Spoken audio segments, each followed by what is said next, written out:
Thank you for calling Late Night Taco Delivery. If you are calling to place an order, unfortunately the store is closed due to the fact that we are about to record a podcast. We'll be closed for another half an hour-ish. If you're calling to listen to the show, congratulations, you are just in time. So kick back, relax, and enjoy.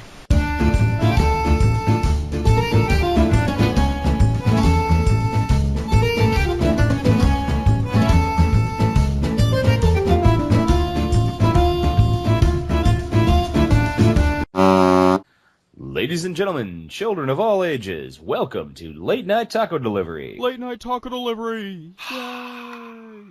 And we're here, I am your host, Daniel Gill. And I'm Jonathan Knoll. And we're here to talk about nerd stuff. As always. As always. So how are you doing, sir? So far so good. Let's see, I watched the the first two episodes of Daredevil over the weekend. Excellent. I watched the first three. And, oh my god. Oh my god, oh my god, oh my god, oh my god, oh my god, oh my god. It's a lot more talking than I think it would be, but it still flows very well. Well, it's Daredevil, though. It does things that Batman... It's supposed to be Batman, but does things that Batman can't do. Yeah. With blindness. Right. But they got a lot of ground to cover. They got to cover his origins and, set up the battle against Kingpin, and that fight scene in episode 2, it was all done in one shot. One continuous shot. It was glorious. It's up there with my favorite. It's probably my favorite fight scene of all year, if not the decade. Oh, yeah.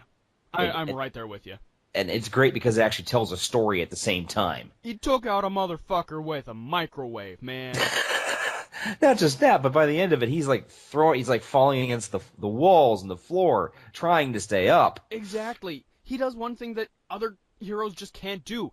He can show that he's freaking tired, because fighting is a tiring thing. Yes, it is. Oh my god, it is just perfection. So, if you're not watching the new Daredevil show on Netflix, what is wrong with you? Exactly. Pause this podcast, go and watch a couple episodes, and come back. Trust us, we'll still be here. Yes. Anyway, so what are you geeking out about other than Daredevil? That's really about it. Fair enough. I've been doing a lot of reading, as usual. That's honestly about it. I mean, most of my stuff I'm geeking about is going to be in the geek news today. Yeah. Well, I've been doing a mini spaced marathon. It's not strictly a marathon in that it continues, but it's, I watch it as much as possible. Okay. In fact, like, in the middle of the show, I'm going to have to make sure to renew it because, god damn it. I need to start watching that, actually. I've got it on my computer. I watched, like, the first 2 episodes. And just never got farther than that. I have that bad problem. I have that bad habit. I start watching a show, and I'm like, I got other things to do. Fair enough. I do that a lot as well. Okay. All right. Well, here's the geek news we got. All right. I got a lot. You've got a lot? I've got a fair bit. Okay. Well, we'll start with Ryan Gosling in talks to star in Guillermo del Toro's The Haunted Mansion. Seriously?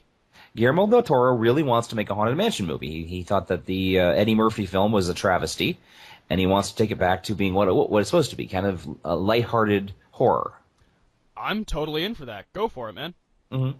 It's being kept in the basement, but the plot details are being kept in the basement, but it's described as a supernatural family adventure. Del Toro and Disney have been developing the project mostly on the radar since 2010, when the filmmaker announced it at Comic-Con. But this seems to be what they're going to be hitting. And from what I remember when they originally started all this, the Hatbox Ghost is going to be a major character. Cool. Now, for those who don't know, the Hatbox Ghost is a legend of the Haunted Mansion. When the Haunted Mansion first debuted back in '69, I think, at Disneyland. 69! 69, man. Sorry. Summer of '69. The Hatbox Ghost was a special effect that did not work. Basically, the idea was he was a ghost. He was a ghost holding a hat box, a big hat box, and his face would fade out, and it would appear in the hat box, and then would go back to his face. And it was very creepy looking, and he appeared in a lot of the early promotional material, and even appeared on one of the read-along albums that Disney released at the time. Mm-hmm. but he was only in the Haunted Mansion itself for about a week. Huh. The effect did not work. They could not make it work with the technology they had at the time. It just looked goofy. Right. Now he is going back in this May. Apparently they've updated the technology. They're putting back in, and I don't know how I feel about that because the part of his appeal is the legend. Yeah. But anyway, so Hatbox Ghost, yay! Woohoo! Okay. Well, for my first one, there are certain video games out there that annoy the piss out of me. Minecraft is one of them. Mm-hmm. And I understand it's very popular. Let's see. Certain MMOs annoy the piss out of me. And there are certain indie horror games that annoy the piss out of me. Gee, I wonder what this one's going to be. Yeah. Here's one. It's called Five Nights at Freddy's. Now, this one is very insanely popular. I don't care for it. I think it's overwrought with, oh my god, this means this, and I can't stand that. We've discussed this on the show before. I don't like the game because I hate jump scares. And it's nothing but a game of jump scares. Well, now there's going to be a movie of nothing but jump scares. Yep, it's in development. This isn't right. Take it back. I don't want this. Actually, that was what I was going to have as the thing that should not be tonight. But okay, I got something else. All right, go for it. Okay. Well, Olivia Munn has been cast as Psylocke in X-Men Apocalypse. Cool. For those who don't know, she used to be on Attack of the Show, and she's done some other acting. She's a very attractive young lady, and she is white and Asian. She's mixed race, which is how Psylocke appeared in the late 80s when she was fused with when the original Psylocke was a British woman named Betsy Braddock, the sister of Captain Britain. Right. And then a woman named Kwanan fused minds with Psylocke and ended up inhabiting Braddock's body. And basically, they're going to be going with that. They're going to be. There's a chance for the film will seek to work the racially dodgy parts of the character's backstory by reimagining Psylocke as a woman who has always been part European and part Asian. Interesting. Yep. So they're going to be trying some new stuff with the new Apocalypse film. And considering the new Apocalypse film is going to be taking place in the 80s anyway, this is fine by me. Right. Still hoping Dazzler makes a shot. You got me thinking about that, man. I know. Okay. I do have some. Oh, you go. It's your turn. Okay. Well, you remember a few weeks ago when we had the scary Lucille Ball statue? Yes. Well, the artist has apologized and says that it is by far his most unsettling sculpture. He has offered to fix it for free, but the mayor says, No, keep your hands away from it, man. You fucked it up the first time. It's just really sad. And it doesn't get any less scary. You screwed that up. You ain't got another chance. Yeah, seriously though. Okay, I have some sad news. Uh-oh. Lisa Simon, stalwart on Sesame Street for more than 4 decades, dies at 64. I heard about this. Yeah, a 20-time daytime Emmy award-winning director and producer who began with the PBS children's show at the start and worked through the current 45th season, has died. She got started as a caretaker and clerk when the Sesame Street originally started, so she took care of the kids, and basically continued to stay with the show all the way up. Impressive. Mm-hmm. She's earned Emmy Awards for the 1983 PBS special "Don't Eat the Pictures," Sesame Street, the Metro Museum of Art, which I did remember seeing. Mm-hmm. And she shepherded the 2004 celebration of Sesame Street's 35th anniversary, "The Street We Live On." But she has done a lot of good in the world. She leaves quite the wake in her path, and we salute you, Miss Lisa Simon, for many, many years of our childhood. Co-signed. Okay, find something happier. All right, how about this one? The new Ant-Man trailer dropped. Ah, yes, I have not seen it yet. I haven't seen it either, but apparently it looks awesome. Okay. I just hope that it's relatively funny. Yeah. As we've talked about this before. The incorrigible Ant-Man is hilarious, in my opinion. I mean, he's a guy who can shrink down. What does he do? He goes and visits the women's showers to peek on them. There you go. Everybody's got to have a Okay. hobby. Oh, Uh, yeah. Speaking of comics, uh-huh. Marvel has confirmed the new Spider-Man will be a teenage Peter Parker. Yes, I got that one. So he's not going to be, in Miles. college. He will actually he will not be in college, and he will not be Miles Morales. Yep. But I honestly am not that surprised about it. Yeah, me either. I mean, you and I were both nerds. We think it'd be really cool to see Miles Morales as a black Spider-Man, but we're not the main viewing public. I mean, the main viewing public is the reason why Michael Bay still has a fucking career. It's the same reason why at the end of Dark Knight Rises, God, fuck that movie! Anyway, it's the reason why at the end of Dark Knight Rises, instead of, you should go by your given name, and they do the whole Robin thing, because it's, I know Robin, Batman Robin, I know Spider-Man Peter Parker. Mm-hmm. So yeah, not surprised. But no, they're looking for about 15 or 16-year-old actors that can play the part for a couple movies, and just work their way up through college. So, I'm good with that. Yep, I'm good with that too. What I'm Okay. not good with? Fox is remaking the Rocky Horror Picture Show as a TV movie. Can you hear the sound of me blinking? No, but I'm not surprised. They're okay. Is it going to be like the Peter Pan Sound of Music thing?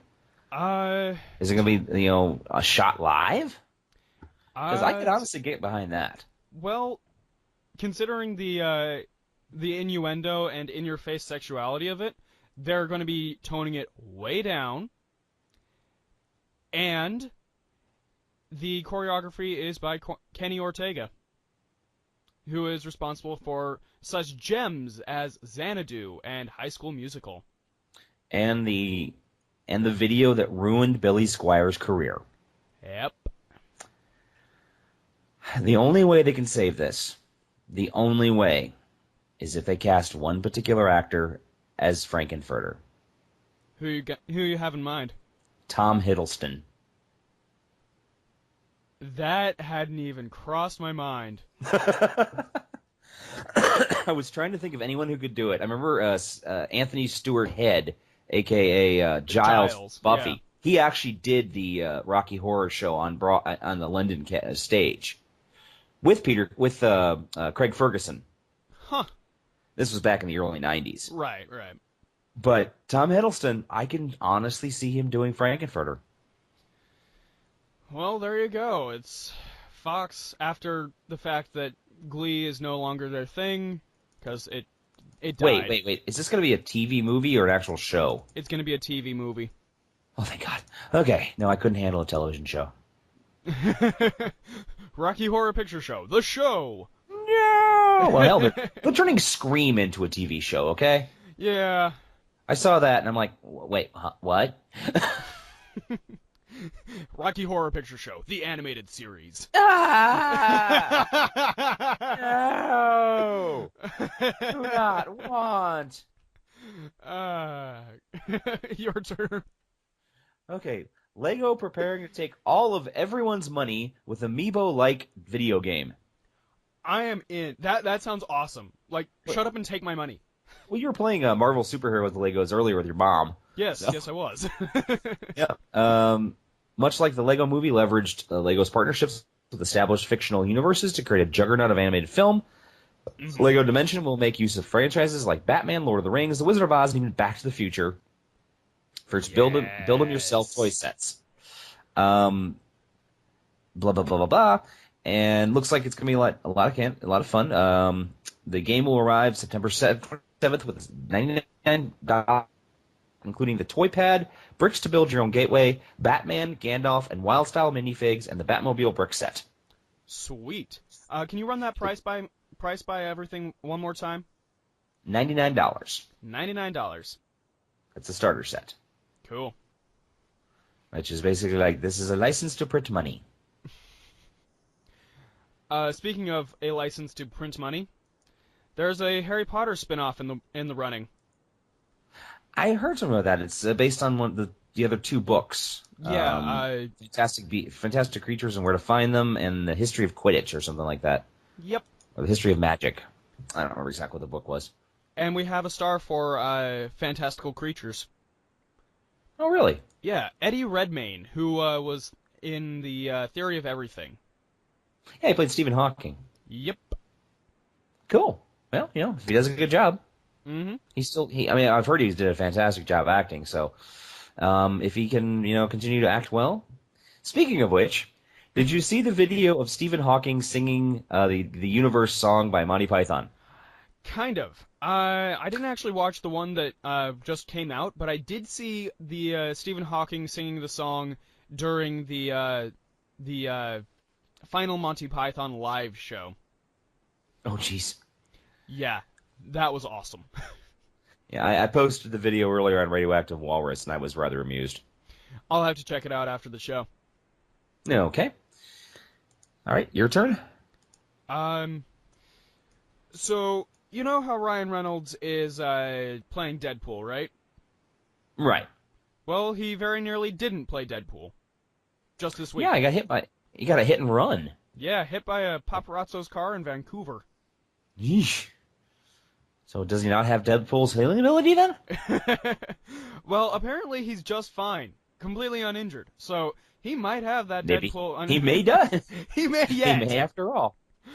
I hope they find the paparazzo and throw the book at him. Oh, yeah. Just like panic when, oh my god, it's Deadpool! He wants to kill him! You're not living in the Marvel Universe! Stop that! You're not doing it yet! Alright. Your turn? Daniel Radcliffe is in talks to play his strangest role yet. Okay.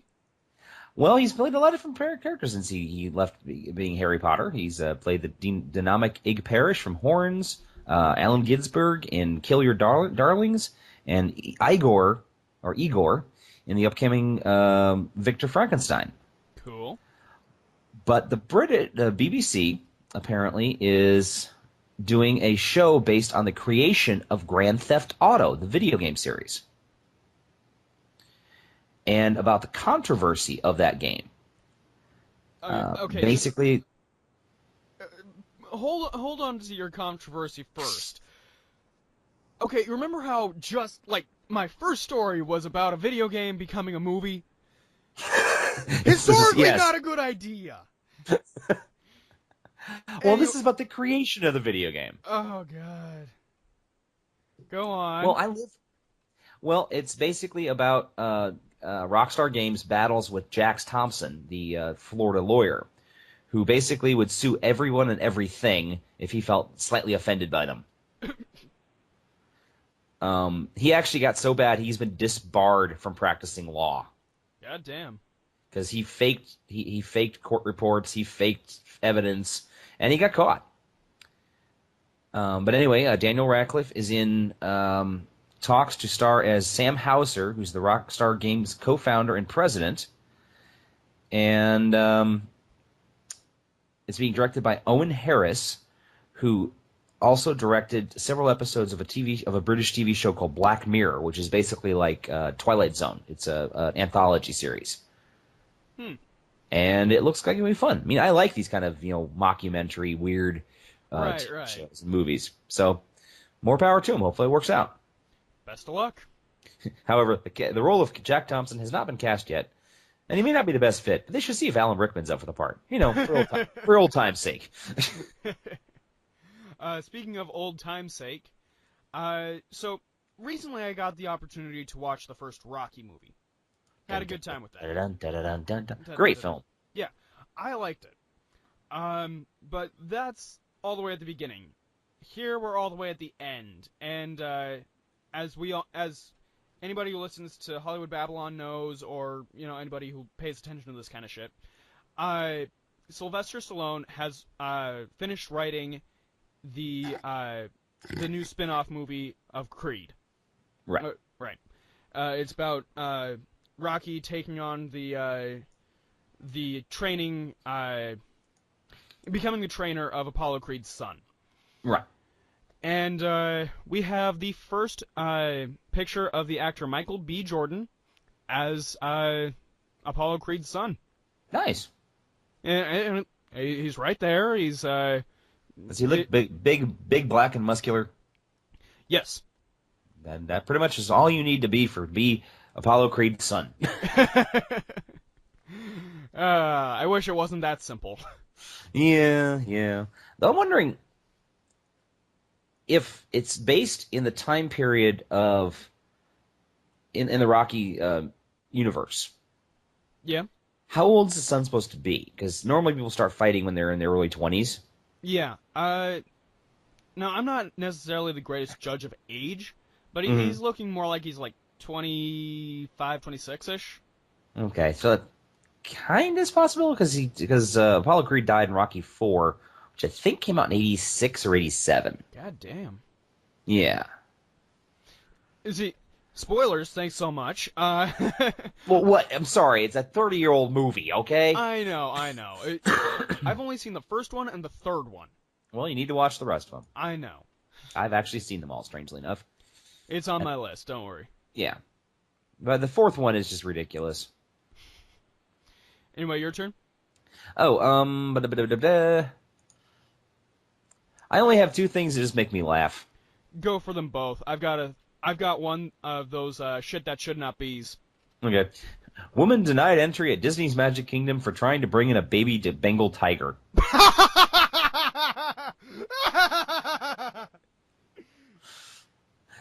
There are those who to be eccentric and those who think that they are just flat out normal, but not everyone agrees with them. Such was the case of a guest who tried to enter the Magic Kingdom Park in Walt Disney World on Monday with her pet, but she was not allowed entry. While some service animals are allowed entry, the woman would not bring in her pet because it was a baby Bengal tiger. And she argued with them. Oh, Jesus. Screaming that Disney had made up the no tigers allowed rule on the spot. Oh, that's just beautiful. Yep, apparently she was visiting from Dubai and is a very, very rich woman and would not accept the fact she couldn't bring the tiger in the park. After a long period of speaking about the tiger and reassuring her that the animal would be well treated and taken care of during her time in Walt Disney World, the woman did agree to let animal caretakers from the Central Florida Zoo care for it.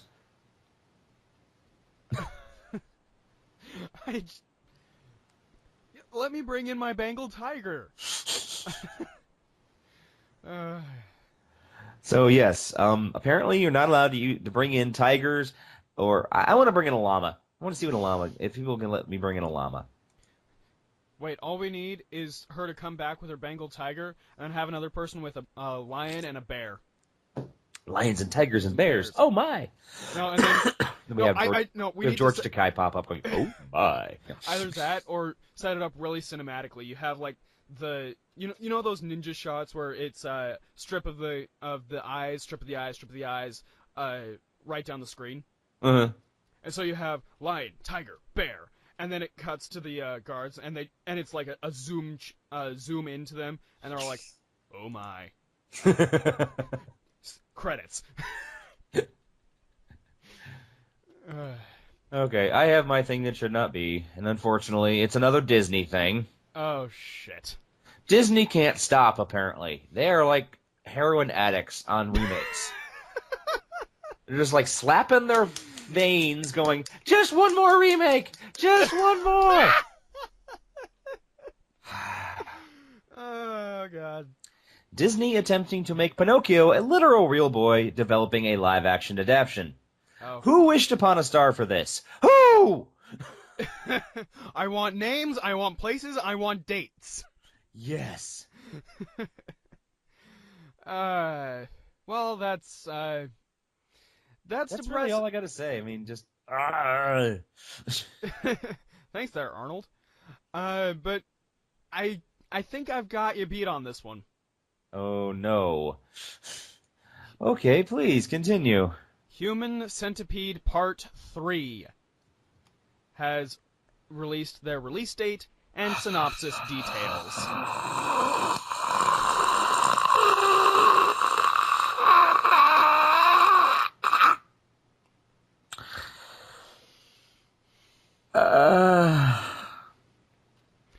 I gave up drinking for this. I went sober for this world, seriously? Why? Because clearly somebody is clamoring for it. I don't know who, and personally I want them shot. But I never want to meet a human being who's actually willingly watched the Human Centipede. If anything, they should use the Human Centipede to interrogate prisoners at Guantanamo. And even that may be illegal under the Geneva Convention. Well, you're only 2 steps away from the decriminalization process from Clockwork Orange. Oh my God. Seriously, you have any more information on this? Please tell me it's the last one. Apparently it is called Human Centipede Part 3 Final Sequence. Oh, thank God. And according to the director Tom Six, he promises that the movie is 100% politically incorrect. It's like he wants to be Uwe Boll. But we already have a Uwe Boll. Yeah. We don't need another Uwe Boll. Oh, God, it's taking place in a prison. Oh, that's not right. Let me guess, they string a whole bunch of prisoners together? Yep. Ladies and gentlemen, we apologize for some of the news we bring you. This is one of them. I think that Jonathan and I just do this to torture each other every week. I'm really starting to wonder about this. Hey, this was your idea. Oh my God. So there you go. That is the geek news, and that is the shit that should not be. God help us all. And on to our next part of our show, what we're actually talking about tonight. Oh, God. Well, you introduced this one. Okay, Jonathan and I are both big fans of one of the greatest geniuses of the 20th century. He created characters who have lasted 50 years. He's done some of the most imaginative films that have ever been shot. This man is Jim Henson. Indeed. And we're going to talk a little bit about the work he's done, some of how he got started, some of the commercials he's done, and if we have enough time, we'll talk about some of the movies he was involved in, because just doing his life, the man lived a lot. Yeah. So, why don't you go ahead now? Well, I think we should first, get out of the way our first experiences with Jim Henson. Where do we come in, and then where does he begin? Okay. Well, for me, it was Sesame Street. I mean, obviously, I was growing up in the 70s, and Sesame Street was on PBS. Mm-hmm. So I grew up with Bert and Ernie, and Big Bird and Oscar, and you grew up on the street, so to speak. I grew up on Sesame Street, and then the Muppet Show started in the late 70s, and yes, it was syndicated, so we used to watch it, and I loved it. It was such a good show. I watched it all the way up until the early 80s when they finally canceled it. Mm-hmm. And I was, I remember watching watching the Muppet movie in the theaters. I remember watching Great Muppet Caper and Muppets Take Manhattan, and just on. And every time that the Jim Henson Company has been involved with something, I've tried to watch it. Mm-hmm. Whether it was good or bad, I tried to watch it. Right. So go ahead. No. So my first introduction to Jim Henson was probably Sesame Street as well. I mean, I grew up after Jim Henson died in 1990. Yeah. And so I never had the experience of stuff like the Jim Henson Hour or any of his work back when it was still alive. Mm-hmm.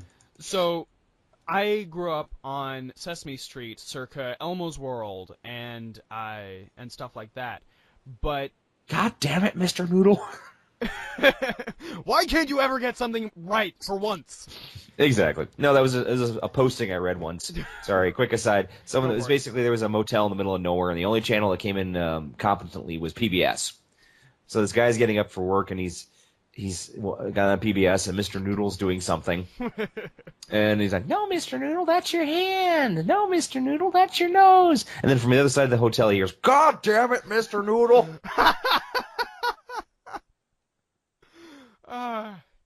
See, okay, sorry. Yeah, Mr. Noodle. Goddamn. I'm kind of glad he was eaten in Jurassic Park 3. Anyway, so I got to experience Jim Henson through the second wave, which was I experienced it through the movies, through like The Muppet Christmas Carol and Muppet Treasure Island.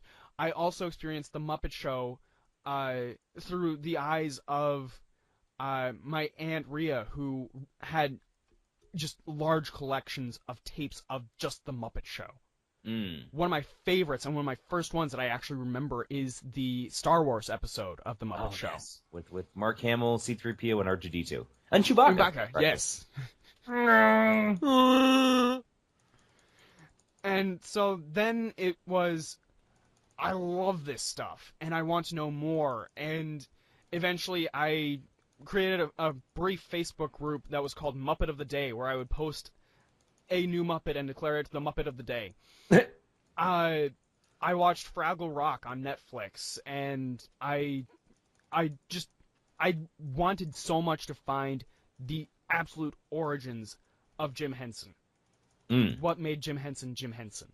And that's a big question there, my friend. It is, because the man was a genius. He was absolute genius. There's a biography my parents bought for me a couple Christmases ago. Mm-hmm.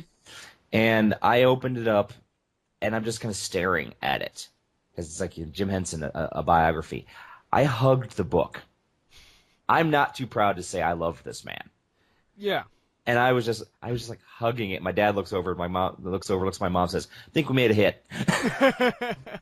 And I just devoured that thing. Oh my God. So much good information. Mm-hmm.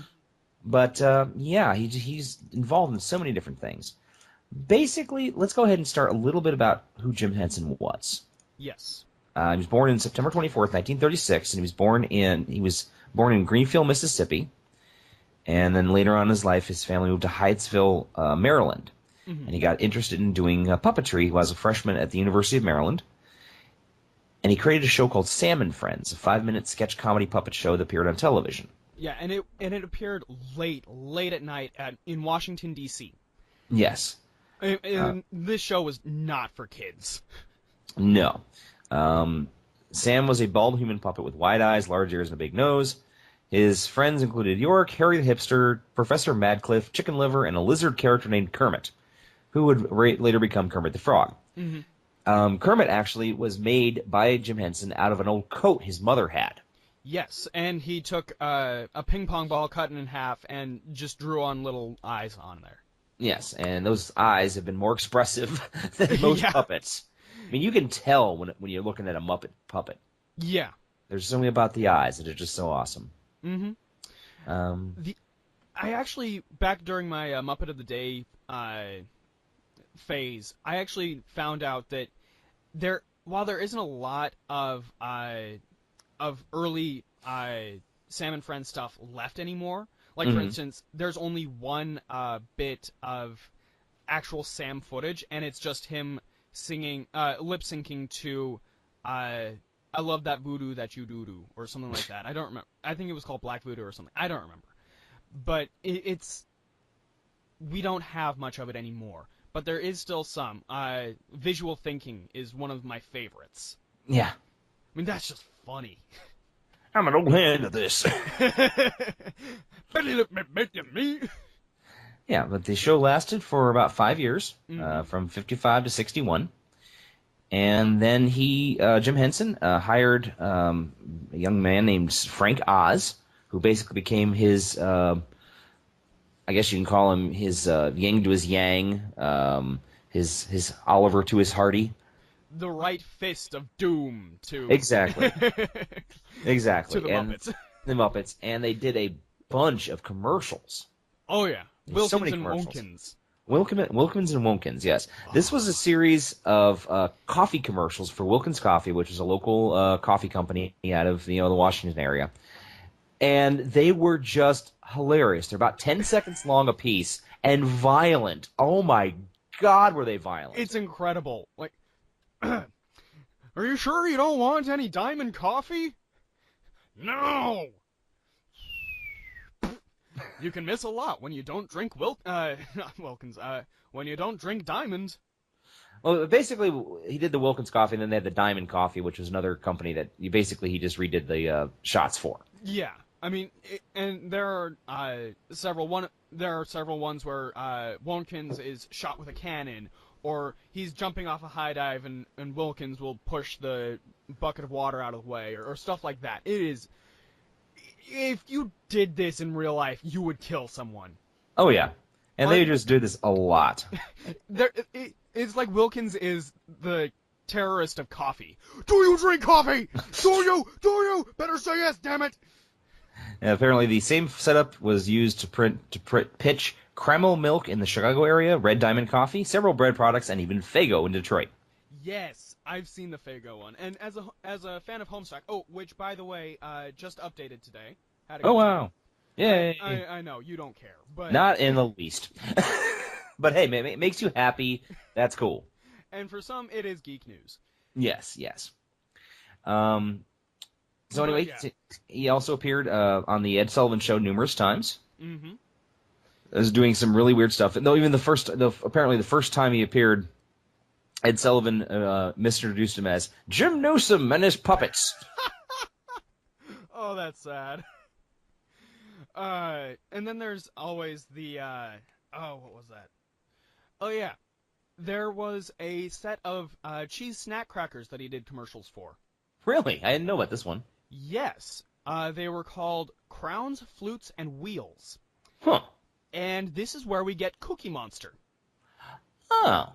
Okay. Yeah. Cookie Monster started out as the Wheel Stealer, a disgusting little furry green monster that you, as far as you could tell, because it's black and white, who would steal your Wheels cheese crackers. The fiend. I know, right? But the character struck a chord with Jim, and he continued to evolve it into different Ed Sullivan Show sketches, and eventually into the blue cookie-craving creature that we love today. Yep, and Cookie Monster does illustrate something about the early Jim Henson puppets. Yes. If he couldn't figure out what to do with the character at the end of sketch, he either got eaten or they blew it up. Yes.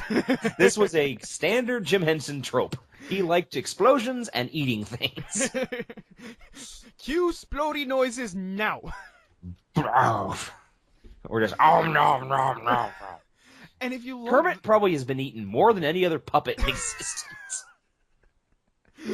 You're Poor guy's been right. He's got to get regurgitated. He probably wipes the digestive juices off, going, "This is my life." Oh no!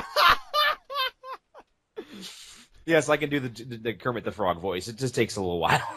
Oh God. Oh Kermit! Sorry. Anyway, so he was making a big splash in advertising. One of my personal favorites is the LaChoy Dragon. LaChoy? I'm the LaChoy Dragon! LaChoy Dragon's the only one made with real dragon fire! And it's this giant puppet that walks around and knocks the shit out of everything. Yeah, I mean, how does this thing sneak around so that it can startle this Cub Scout and his mother? Yeah. It's just one of those, I'm the LaChoy Dragon! I heard you coming! I am your doom! Here are the cans! Now, I will say this is actually one of the more interesting ones. Quick aside about the LaChoy Dragon, he's one of the few full-body puppets that was actually performed by Jim Henson himself. Really? Yes, because Frank Oz didn't like it. He hated doing full-body puppets. Huh.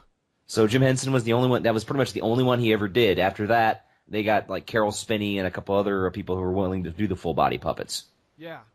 Wow. So, yep, Jim Henson, imagine him as a giant dragon.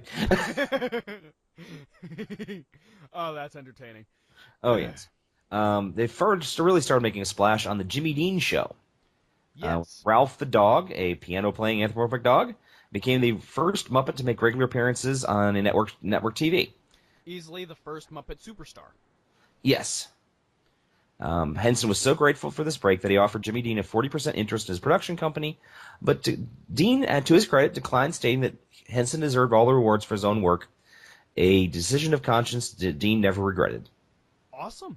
Yep. In 1966, Henson was nominated for an Academy Award for live-action short film for an experimental movie called Timepiece. Yes, I remember hearing about this. I haven't seen it. Nor have I. I've actually watched The Cube, though, which was another 69. It was made in 1969. It's another live-action, very odd film, basically about a man who's trapped in a cube, and people keep walking in and out, and they won't give him a straight answer what's going on. Huh. That one's available on YouTube. A lot, unfortunately, of the early stuff that Jim Henson experimented with is not available anywhere. Yeah, which is really just too bad, because that's the kind of thing you want to see. Yes, I mean, he did one called Youth 68 and the aforementioned Timepiece, and apparently they're both available for viewing at the Museum of Television and Movie History in New York City, but nowhere else. I'll have to go there. Yes, I want to go back to New York myself, actually. It's been a while. I've been like almost 15 years since I've been there. Not since I got kicked out of the Metropolitan Museum of Art, but we told that story before. Bulge! Bulge! Anyway. Okay. So the 60s was very good for him. He did commercials for, I know he did a commercial for IBM I've seen. Mm-hmm. Various other shows he's done. Funny enough, the IBM commercial is the other one with the wheel stealer. Oh yeah, with the Cookie Monster, with the Proto Cookie Monster. Yes. Anyway. And then after that we get Sesame Street, as I recall. Yeah, 69 was Sesame Street. Now originally he didn't really think that was a good idea. And I completely understand. I mean, if you're looking to make puppets a serious art form, like Jim Henson was trying to do, then you don't want to necessarily throw your hat into children's programming. Right. It's actually pretty counterintuitive. But the producers noticed that the kids that were watching, they were test marketing the show with, stopped paying attention when the humans were talking, but really were glued to the screen when the puppets were there. And makes sense to me. I mean, I don't know about you, but when you're that little, you're not going to care. Yeah, you want to see the bright lights and the funny voices. Exactly. But yeah, I actually have the first episode of Sesame Street on my computer.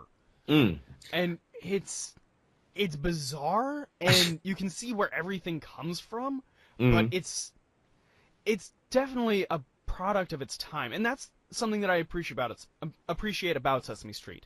It doesn't repeat itself, really. Yeah. What I thought was funny was when they released the Sesame Street Year 1 on DVD a couple years ago. Okay. They gave it a parental advisory.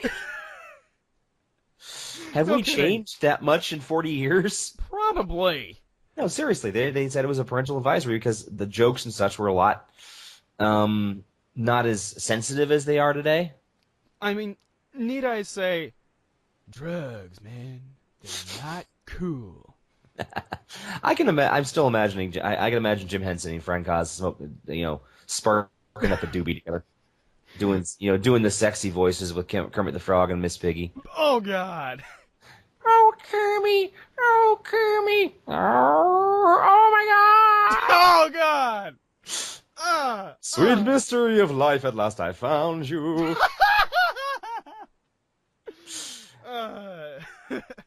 But no, where was I? We were talking about Sesame Street. Man.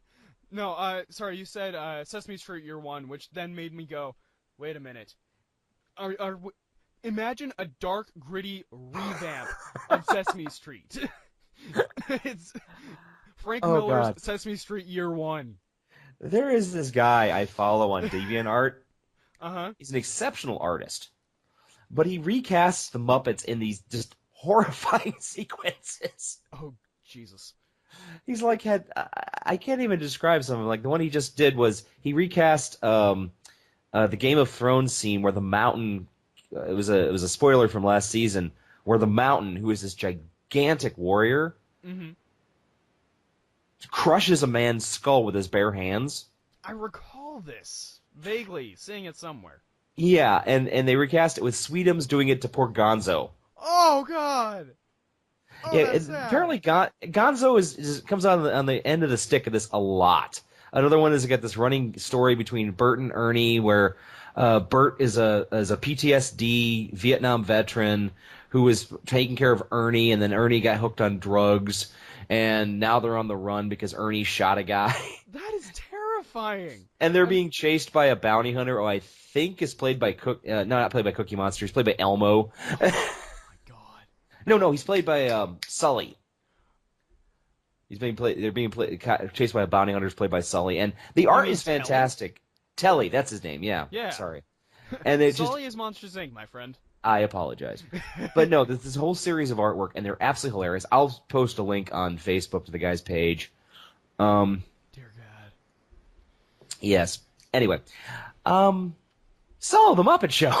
Yes, the Muppet Show with our very special guest, Late Night Taco Delivery. Yay! No, we're kidding completely. It would be fun to do though. Oh yeah, that'd be awesome. Now, also during the first years of Sesame Street, Henson was also creating Tales from Muppet Land, which was he was trying to get a TV show off the ground on his own, and they included Hey Cinderella, the Frog Prince, which was the first appearance of Robin. Yep.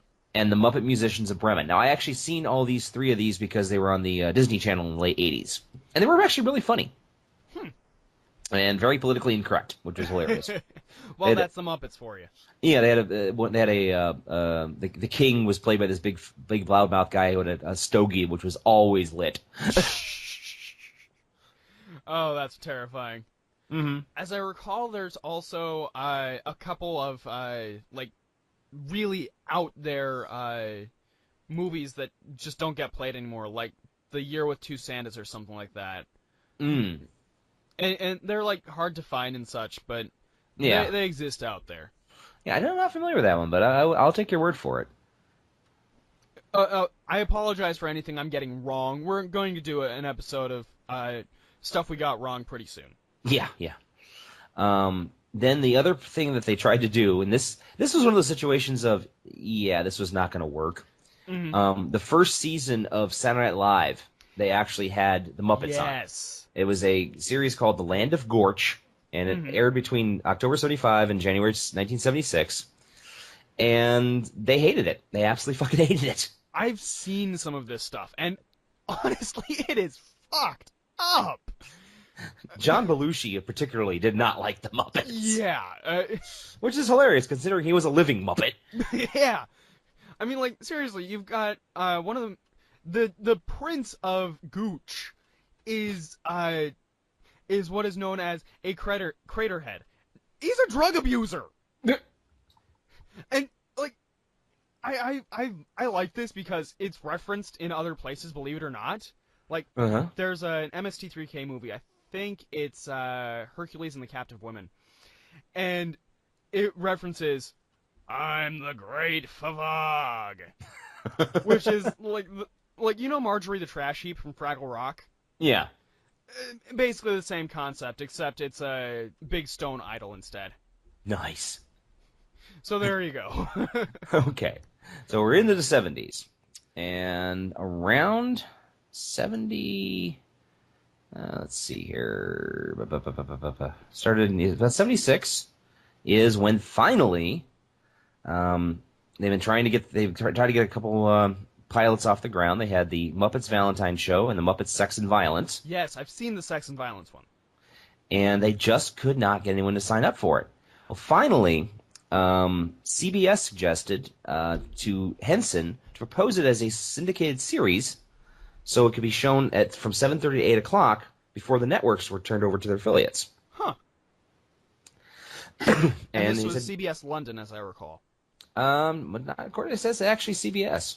Huh. He ended up in London, right? Because Lou Grade, who was the head of the British commercial TV station ATV, was very accustomed to the idea of puppet television, as he had been involved with Jerry Anderson doing the Super Marionation films, Super Marionation TV series in the '60s, such as the Thunderbirds and Captain Scarlet. Which, funny enough, is also sorry. The Thunderbirds are the some of the originators of Mystery Science Theater 3000. I mean, everything is connected to this guy. Seriously, it's incredible. And then basically it ran from 76 to 80, and it is to this day still one of my favorite shows. Muppet Show? Absolutely. At one point, it was the highest rated show in the world. Fun fact, did you know that... Okay, how well do you know the pit orchestra at the end of every episode? I know what they look like, but that's about it. Do you remember the conductor? Yeah, there's something about him. I can't remember what you're gonna say something, but I can't remember what it was. The conductor, whose name is Norman, was originally going to be the host of The Muppet Show. Really? Yes, he was the host of the Sex and Violence pilot, and Kermit was just not going to be involved. Huh. But last minute changes and all I think that. so, I think it was because Jim Henson finally decided that Kermit was a known character. Yeah, he's a known quantity. People already know the guy. Yeah, they knew him from Sesame Street, and they knew him from some of his Ed Sullivan appearances, so he figured, why not? Mm-hmm. And it worked out. And so there you go. That is why we have Kermit the Frog hosting The Muppet Show rather than Norman the conductor. Hi-ho, Kermit the Frog here. For Sesame Street News. God, I always go, like, Montana... No, not Montana. Wisconsin accent when I do Kermit. Jeez. What's the name of that guy? There's something about Muppet Show I gotta find real quick. Muppet Wiki. There we go. No, in the first season they had a lot of problems getting people to be involved. Mm-hmm. Guest stars. Here we go. Of course it's alphabetically, you bastards. Here we go. All right. No, the first season they had like Ruth Buzzy, Joel Grey, the great Rita Moreno, who did. Who actually won an Emmy Award for her performance on the Muppet Show. No kidding. Yep, Jim Neighbors, Harvey Korman. However, the one that they finally got that basically gave them... come on, where the heck are you? That basically proved that they could get almost anyone they needed to. Mm-hmm. He was a dancer. And I can't find the freaking guy's name. Rudolph Nureyev. That's interesting. Rudolph Nureyev was the second season, and he wanted to dance with. One thing he wanted to do was dance with Miss Piggy. Huh. But apparently he couldn't do it, so they created the ballerina pig as a full body suit, and it's absolutely hilarious. But because he was involved and he was such a major dance star, it really opened up the doors to get a whole bunch of other people involved in doing the Muppet Show. Huh. Yeah, I mean they still had some big stars back in the early days, like Candice Bergen and Vincent Price. Right, I love the Vincent Price episode too. But after that, they were getting Bob Hope and Peter Sellers and Julie Andrews and Liberace and Halle Belafonte and Raquel Welch. Huge stars of the 70s and early 80s. Hey, that's Sylvester Stallone, for crying out loud. Eventually, they even got like Elton John on the show. Elton John, and remember reading an interview with Alice Cooper years later. He said it was some of the most fun he's ever had doing a show. And after that, he was actually kind of worried he'd lose some street cred because he was doing basically a kid's show. But all these other rock stars are like, dude, you did the Muppet Show? Can you put in a word for me, please? The Rolling beautiful. Stones. They actually tried to get the Beatles at one point. Yeah, that actually doesn't surprise me much, considering it was it the Zero Mostel episode? No, it was the Linda Carter episode. TV's Wonder Woman. Yes. And they kept playing Beatles music off of Sgt. Pepper's Lonely Hearts Club Band. Mm-hmm. Basically, it was the Electric Mayhem characters, and they sang I Get By With Little Help From My Friends, and they did While My Guitar Gently Weeps. Mm-hmm. It was very bizarre to just automatically recognize that. Yeah. Also, Linda Carter has some pipes. I mean, damn. She is I have had a crush on that woman since I started watching Wonder Woman. Oh my God, she was hot. Sorry. You're not wrong. You are not wrong. She's still attractive. You haven't seen it, but she plays Principal Powers in Sky High. Yeah. And she's still damn. But yeah, now don't get me wrong, the Muppet Show had some of its problems, and I'm just going to point out one of the worst jokes I've ever heard in my life. Oh, Jesus. I was watching the episode with Joan Baez. Now, Joan Baez, the legendary folk singer, the legendary, Vietnam protester, changed the voice of the 60s, Yeah. had an episode where she's telling stories to various, puppets, including a bunch of baby, Muppet babies, not like the Muppet babies, but like, baby Muppets. Right. I remember where this is going. And there was a book on Gandhi, so she's trying to take the book from Gandhi from the baby, and the baby's crying, and she goes, "Well, I guess that's what happens when you think to take Gandhi from a baby." Oh, geez. I am holding my forehead, going, Joan, you know better than that. No, Joan, no. Oh, boy. And then there was the episode with James Coburn where they had a Wild West Japanese tea ritual. Yeah. Or, oh, God. Yeah, There were some relatively uncomfortable moments, but to be fair, it was the 70s and early 80s. Things were different back then. Fun fact, you can find all of this on YouTube. Yeah. Now, I don't think they ever, they never did anything maliciously. No. They never did this to set out to make fun of anyone. Absolutely not. And it was just a goofball show. I mean, they had so much fun. Yeah, I mean, I need only say, pigs in space! Sorry. When I was a kid, I used to have a Gamorrean guard and an Ugnaught from Empire Strikes Back and Return of the Jedi. Oh, God. And I would just sit there, and once in a while I would just launch one across the room going, "Pigs in space!" And my sister would look at me funny. With the acrophobic link. No, anyway. Yeah. Or need I say, Though I've never heard any Swedish person I've never heard a Swedish person ever complain about the Swedish chef. Apparently, he's a mark of pride for the country. hey, if you got a character that's that awesome, I'd absolutely go for him as my hero. Exactly. But I will say that there are a lot of great stars. I'm looking at Gene Kelly, Shirley Bassey, James Coburn, Debbie Harry, which was a big thing at the time because she was a major punk icon at the time. Mm-hmm.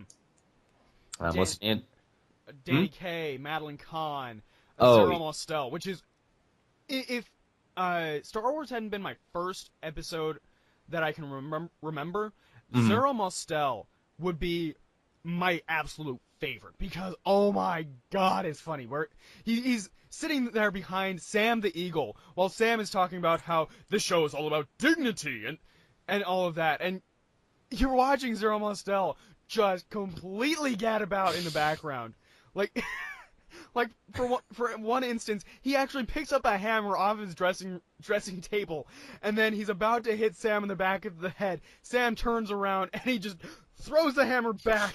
And just like, oh, hello. It's beautiful. And there's the John Cleese episode, which that is legendary. It's legendary because it's John Cleese from the Monty Python, and they basically did a deconstruction of of Muppet Show's guest host. He did not want to be there. The entire episode was how much he really did not want to be there. Yeah, I mean, like the contract scene at the very beginning. Yes, and I work with the frog. That's you. I work with the bear. I work with the small, disgusting one that catches cannonballs. But I absolutely do not work with any pigs. I want to speak to my agent. He's just being eaten off to the side. Yeah. Boy. However, there was the one guest star that no one had a clue who he was. Actually, hang on. Okay. Before we go off of that, John Cleese actually had a large hand in writing that episode. Yeah. Like astoundingly, because he was just infatuated with the Muppets. He loved them. Anyway, you were saying. Yeah, in the fifth season, a guy named Chris Langham was the guest. Who's Chris Langham, you are asking? Yeah, actually, I was just about to go look that up. He was a writer on the show, and he was very, very funny. What happened was Richard Pryor was actually going to be the guest on the Muppet Show that week. Oh my God. This was the week he freebased cocaine and set himself on fire. God damn. So obviously he could not be appearing in the Muppet Show. And they Yeah. literally had like 2 days to figure out what the hell to do. So they basically went, Chris is funny, put him on the show. So they made the entire episode about who the hell is Chris Langstrom. Or Langham. Dude, that's impressive. Yep. And then there was one of my personal favorites, is the legendary drum battle between Buddy Rich and Animal. Yes. I remember seeing that one. For those of you who don't know, Buddy Rich is a legendary jazz drummer. He's one of the best of all time. He's inspired some of the great drummers of all time. Neil Peart, John Bonham, guy from Mike Portnoy from Dream Theater. He's just an amazing drummer, and he actually ended up playing against Animal, who is crap, can't remember the guy's name. There we go. His work was performed by a legendary set drummer named Ronnie Verrell, who turns out to be one of the best. Who was actually one of the idols of Buddy Rich. That is awesome. And Buddy Rich says one of his favorite moments he's ever did was when he got to play against Animal, who was actually Ronnie Verrell. That's cool. And they had a great time. So not only was it a fun show for Jim Henson, it was a fun show for everyone that was on it. Oh, I was about to think of something, but I forgot it. Damn it. Oh, there's the other thing about the first season. Okay. Where at the end of every episode, they would present the guest with a Muppet version of themselves. Really? Yeah. I do remember something about that. Yeah, it quickly died out because, fabricating Muppets is expensive. Right. After a while. And another thing about the Muppet Show that was unfortunate, we did not normally see over here. Mm-hmm. In the UK, they had a lot more time for the show and a lot less time for commercials. Right. So they would actually shoot a extra scene for every episode. It was basically called the UK spots. If you're lucky, you can find them on DVD or if you're lucky, basically. If you can find them online, if you can find them they have the extra UK spot. Normally, it was like an old song from the British dance hall days. Mm-hmm. But a lot of people, I've been discovering them as they go along because a lot of them really aren't in here. Huh. I'll have to check that out. Yeah. You can normally tell on a Muppet Show if your episode's about 26 minutes long. Mm-hmm. That's the one with the UK spot. If it's 23 or 24 minutes long, they've cut the UK spot. Is it possibly the segment in the middle where it's the dance hall stuff? Yeah. That's what that is! Okay, you didn't know about that? No, I always automatically assumed that was just a staple of the show, but it also always confused the hell out of me, because it's just one of those, it comes out of left field. I mean, what happened? Did the entire audience leave the theater, go to a dance hall, then and they're just telling jokes? I mean, and then they all come back? I mean, is that intermission for them?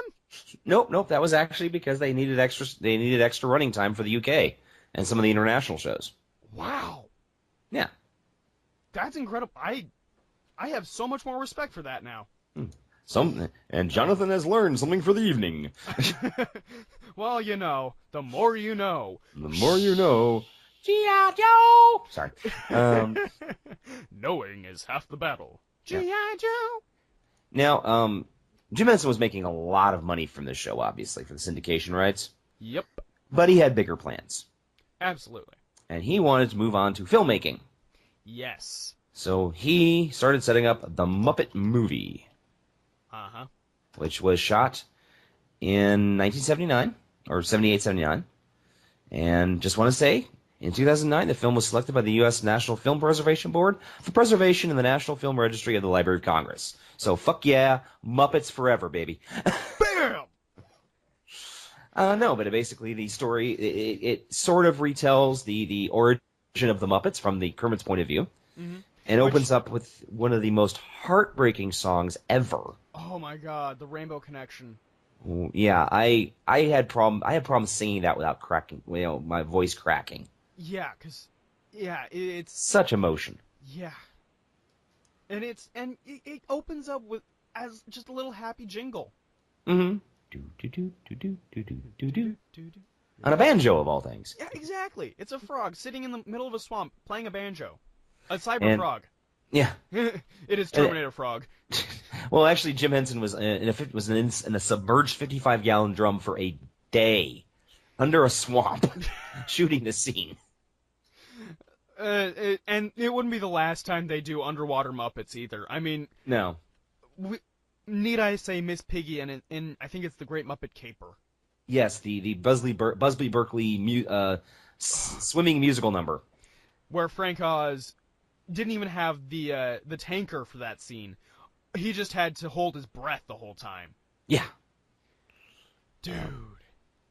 But yes, it was a huge success when it came out. Mm-hmm. Really funny. Oh my God, was it funny? Had a lot of cameos in it. Which is just absolutely necessary for that kind of thing. I think Orson Welles is one of them. Orson Welles was the guy who gave them the standard rich and famous contract at the end. Yes. Had Steve Martin, Cloris Leachman, Carol Kane, Bob Hope, Elliot Gould, Dom DeLuise, James Coburn. Now, I mean, you may notice, a lot of these people appeared on the Muppet Show. Exactly.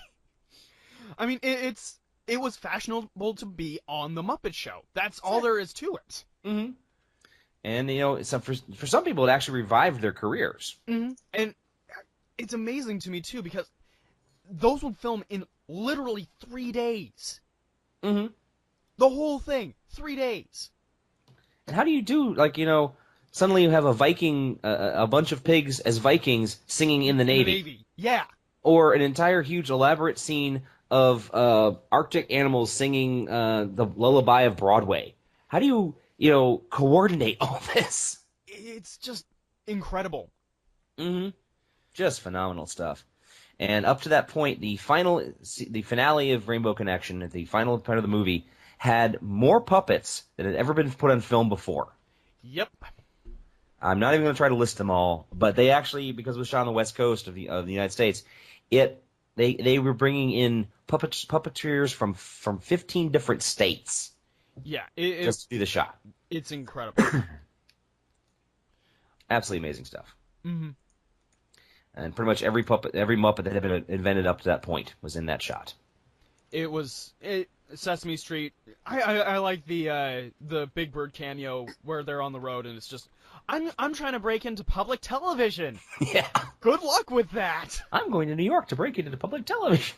Oh God. And I love how Kermit and Fozzie are just like, good luck with that. It'll never go through. No. Oh, it's incredible. Oh, yes. Then the second movie was The Great Muppet Caper. Yep. Where it opens up, strangely enough, where Fozzie and Kermit are brothers? Yeah, and they're news reporters. Yeah. Weird. You guys are related? Oh, yeah, don't you see family resemblance? Well, basically, they're not playing themselves. They're playing characters. Right. But it involves a jewel heist, and Gonzo is their photographer, and Kermit the Frog is there with Miss Piggy, and a lot of great characters, a lot of good stuff going on. You know, once again, you have the various characters who are there as the cameos, like Peter Ustinov, John Cleese, Peter Falk, even Oscar the Grouch makes an appearance. And it also has one of the most, to this day, one of the most technically advanced puppetry that has ever been done. Are you talking about the bike scene? Yes. Yes. Because they had so much fun doing it the first time in the Muppet movie with just one bike. They're just like, Jim's just like, I want to do this with a lot of Muppets and a lot of bikes. Mm-hmm. So they have like a scene where like 10 Muppets are riding bicycles. Oh, it's far more than just 10. With no visible wires. Now, what they did, from what I found out later on, is they basically had stabilizers on the bikes, and they were all being dragged by a motorcycle. Actually, it was a tricycle. A tricycle, okay. But they were being dragged slowly, and they had everything, you know, set perfectly so they wouldn't fall over. And apparently, they had wires above them to keep them stable. Yeah, it was just clever. It was clever camera angles that kept them going. Mm-hmm. It's incredible. There was an episode of the Jim Henson Hour that I got to watch this morning, and because I do research right up until the very episode we do, of course. Yeah. And it's just Jim Henson literally took it frame by frame and is just like, all right, this is how we did this, this is how we did this, this is how we did this. It was incredible. Yes. I think we're going to have to do a secondary portion of this podcast because we're having way too much fun with this guy. We haven't even covered the 80s yet. Yeah. We're not even covered Labyrinth and Dark Crystal and Fraggle Rock and the other things he was worked on. So we're gonna continue on a couple more minutes on this.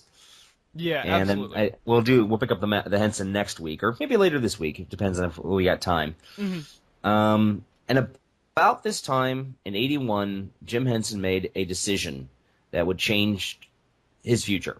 Yes. He voluntarily canceled the Muppet Show. Mm-hmm. 5 seasons, most popular show in the world, the Baywatch of its time. Yeah. I mean, I hate to put it to compare it to Baywatch, but they were both huge successes. They were watched in multiple nations. everybody wanted to be on it. Everyone was buying it, but he's like, I have other things I want to work on, other ideas. I'm not retiring the Muppets. They're gonna appear in the future. Now, I love Kermit, and I love Fozzie, and I love Miss Piggy too much to do that to them, but I have bigger ideas. Right. And that's when he started working on Dark Crystal. Yes. Need I say Brian Froud? Brian Froud, yes, an amazing, amazing artist who had a book called Fairies, which inspired the look of Dark Crystal. I've actually got a couple books, back in the days of when Dark Crystal first came out. I bought, $20 for a 10-year-old in 1982 was a lot of money. Yeah. I bought it. I still own it. It's The Art of Dark Crystal, and it's gorgeous. Yes. I mean, even looking at it in just the behind-the-scenes stuff on the DVD, it's still gorgeous. Yeah. To those who don't know, Dark Crystal was a dark fantasy film written by Jim Henson about another world where two warring tribes called the Skeksis and the Mystics, or as they were in the original cover, the Skeksis and the Uru. Yes. And they've been slowly dying off over the years, and their only hope in survival is the lone survivor of a race called the Gelflings. He's been raised by the Mystic. His name is Jem, and as the story progresses, spoiler alert, he finds another one of his race who's been raised by a group called the Pod People. The Podlings. Podlings, sorry. And no humans appear in the film. It's weird. It's wonderful. It is amazing. We've talked about this before, how on our fantasy episode, how the film just changed our lives. Mm-hmm. We remember where we were when we first saw it. Yes.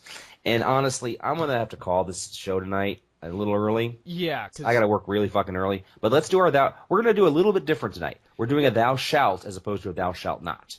Yes, because recently we had the great fortune, or maybe we don't know yet, perhaps misfortune. I hope not. I'm saying it's a great fortune because I've seen the Muppet movie, the new Muppet movie. Mm-hmm. I haven't seen Muppets Most Wanted, but I've heard it's really good. Yeah. And the guys who are doing these films show a real love of the Muppets. They really respect the history, and they respect Jim Henson's work. They seem to know what they're doing. They know what they're doing. They're not floundering around, unfortunately, like in the 90s when they were making other Muppet films. Don't get me wrong. I still like that stuff, though. I know, but I never got into Christmas Carol or Treasure Island. And Muppets, what was it, Muppets in Space? Yeah, Muppets in Space is not that great. No, that was pretty bad. Anyway, yeah. So this week, because we are getting a brand new Muppet show, Hopefully, honest to God. They ordered the pilot, so yes. We're going to see if it comes out or not. And apparently there's a huge list of people that already wants to be there. It's like backed up around the block 5 times. It's incredible. Yeah. But this tonight is thou shalt totally have this person on the new Muppet Show. Yes. Now, I'm fairly sure this one is already kind of a no-brainer, but thou shalt totally have Jack Black on the Muppet Show. Yeah, he was in the Muppets movie, the one from 2011, and he really enjoyed himself. For me, thou shalt have Dwayne Johnson. Okay. Well, he's a big goofy dude anyway. Yeah. And I would love himself. I would love to see him, getting challenged to feats of strength by Gonzo. And maybe having a cook-off with the Swedish chef. Oh, dude. Alton Brown on the Ooh. Muppet Show against the Swedish Chef. That would be fun. I mean, I've seen the Bobby Flay versus the Swedish Chef, and that was funny, Yeah. funny as hell. I know you're not a huge fan of her, but she's a big star, and I think she's fun. Taylor Swift. Okay. I would like to see her do a dance with Sweetums. Or one of the other full body puppets. I think that would be a lot of fun. Yeah, she'd be adorable. And okay, go ahead. Oh no, you go ahead. I wasn't gonna say anything. Okay, either as an homage to Alice Cooper, either Marilyn Manson or Rob Zombie. Dude, Rob Zombie. Man is a living Muppet. I mean, come on. Yeah. And he's got on record saying how much he respects, like Labyrinth and Dark Crystal. Yeah. So he likes those films. And I think he'd be really fun to do there. I mean, can you imagine him in the Electric Mayhem tearing up, like, more so human cool. than human? That would be so cool. Yeah.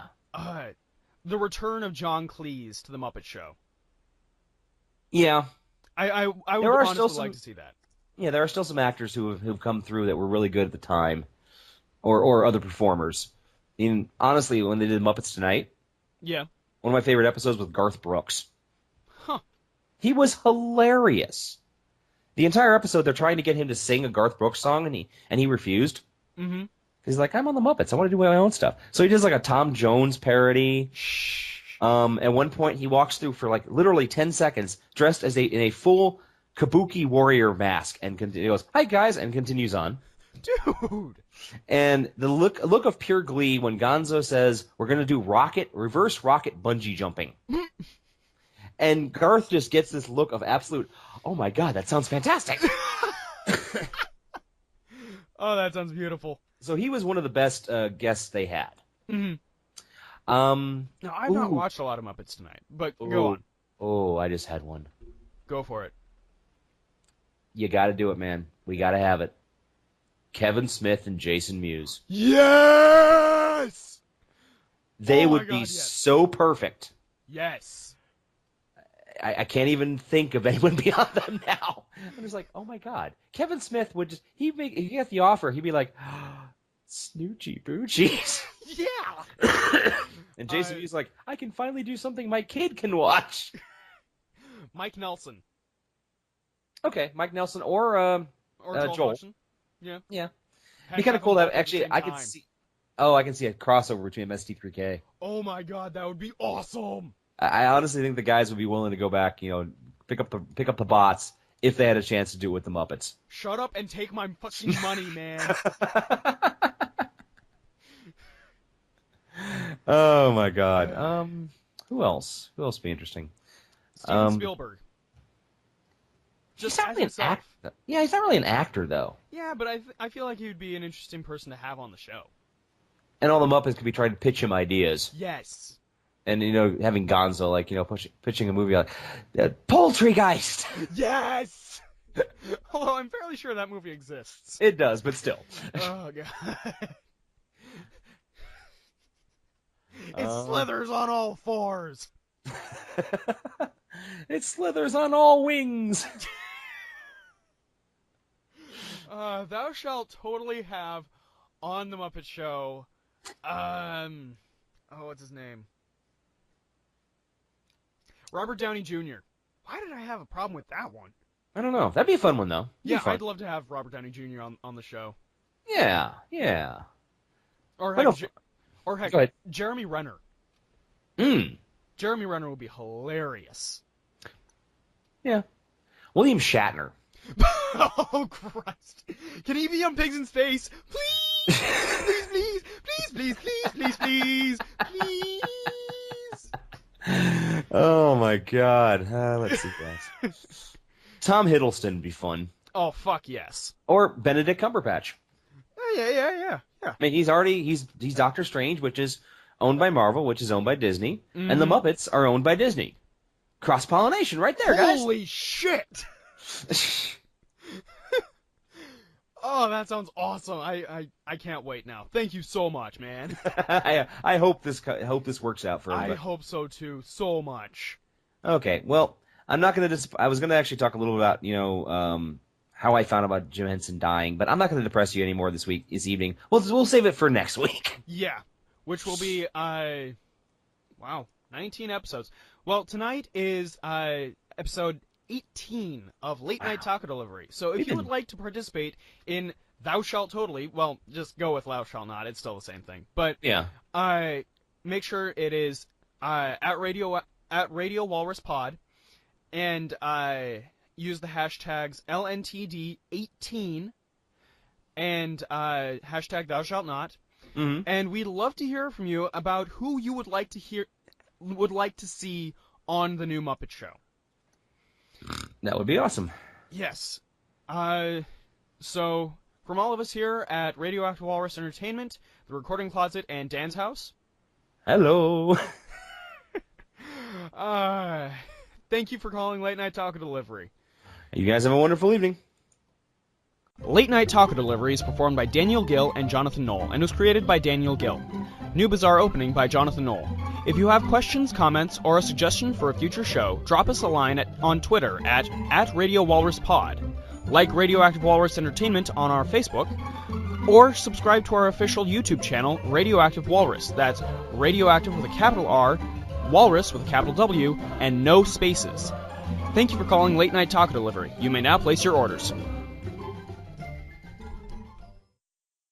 This has been a production of Radioactive Walrus Entertainment. John, what do chickens say?